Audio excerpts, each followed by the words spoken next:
Here's some advice if you ever get admitted to a hospital or end up in the emergency room and get sent home. Hi, I'm Internal Med Doc. I'm a board-certified internal medicine physician. I have lots of patients with severe chronic illnesses, and of course, once in a while, they end up in the hospital, they get admitted, they end up in the emergency room, and it's really important to walk out of that experience with a good bit of information.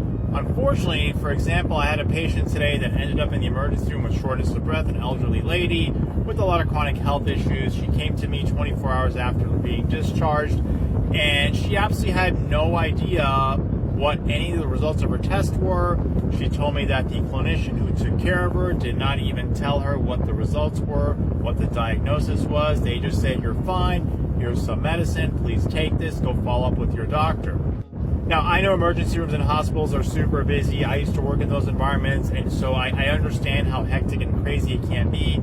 But if you're a clinician on that side of the healthcare workforce, please make an effort to spend at least a couple of minutes when they leave the hospital to explain to them what they were or weren't diagnosed with. Give them a quick summary of the findings of the blood test, the CT, the x-ray, whatever. Just a little bit of information. Takes a minute or two to explain to them what you found or didn't find. And if you're a patient, you really should demand before you leave the hospital just a few bits of information. What did you diagnose me with?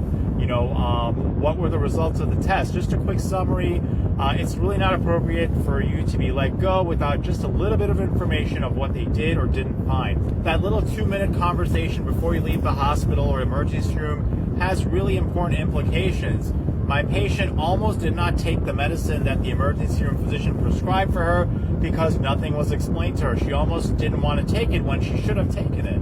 And on top of that, we had to spend a good amount of time during our visit logging into the hospital portal, pulling up the information, the lab results, the CT results, which were not explained to her. So that took time from our visit to look up things that were essentially normal, which could have been just told to her. That time we spent looking up information, rehashing things that were absolutely normal, nothing going on, was not a good use of our time because there are other health issues that she has I'd rather would have been spent working on with her.